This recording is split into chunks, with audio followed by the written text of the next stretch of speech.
दोस्तों किसी भी फाइटर जेट का अगर आपको सोर्स कोड मालूम है तो आप उस फाइटर जेट में अपने हथियार लगा सकते हैं। सेम यही बात राफेल फाइटर जेट को लेकर भी सामने आ रही है। भारतीय वायुसेना अब डसॉल्ट राफेल फाइटर जेट के सोर्स कोड तक पहुंचने के लिए फ्रांस के साथ बातचीत कर रही है। मतलब साफ है कि इसके जरिए भारत निर्मित हथियारों को राफेल फाइटर जेट में इंटीग्रेट किया जा सकता है, जिससे कि भारतीय वायुसेना की ऑपरेशनल फ्लेक्सिबिलिटी तो होगी, साथ ही भारत की फॉरेन वेंडर्स पर सॉफ्टवेयर अपडेट्स को लेकर जो डिपेंडेंसी है वो भी कम होगी। आपको बता दें कि Dassault aviation Astra mark 1 beyond visual range air to air missile और स्मार्ट एंटी एयरफील्ड वेपन जैसे जो भारतीय हथियार हैं उन्हें राफेल फाइटर जेट में इंटीग्रेट करने में लगा हुआ है। इसके अलावा फ्रांसीसी जेट निर्माता आयशा रडार और मॉड्यूलर मिशन कंप्यूटर के लिए महत्वपूर्ण सोर्स कोड पर अपना कंट्रोल बनाए रखते हैं, जिसमें कि 18 प्रोसेसर मॉड्यूल्स शामिल होते हैं। यहाँ पर सोर्स कोड तक पहुंचने के लिए भारतीय वायुसेना की कोशिशें मिराज 2000 फ्लीट के 4 दशक लंबे संचालन से सीखे गए सबक से सामने आती है, जिस दौरान सोर्स कोड तक पहुंच ना होने की वजह से भारत इनमें स्वदेशी हथियारों को नहीं लगा पाया।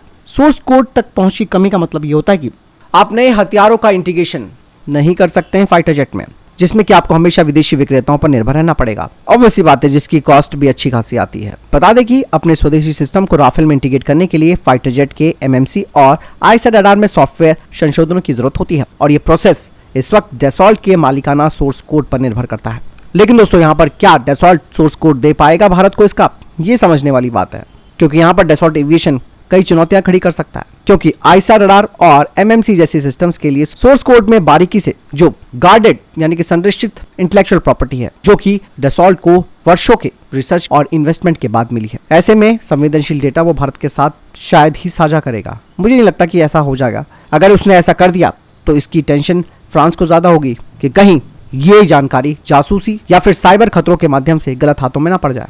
यहाँ पर दोस्तों डसॉल्ट भारत को ये तर्क दे सकता है कि वो इस वक्त जो सहयोग कर रहा है भारत के साथ, जैसे कि अस्त्र और 100 मिसाइल के इंटीग्रेशन को लेकर, उसमें फुल सोर्स कोड एक्सेस की आवश्यकता के बिना भारत की जरूरतों को वो पूरा कर रहा है। इसलिए दोस्तों यहाँ पर भारत को सोर्स कोड के साथ समझौता ही करना पड़ेगा।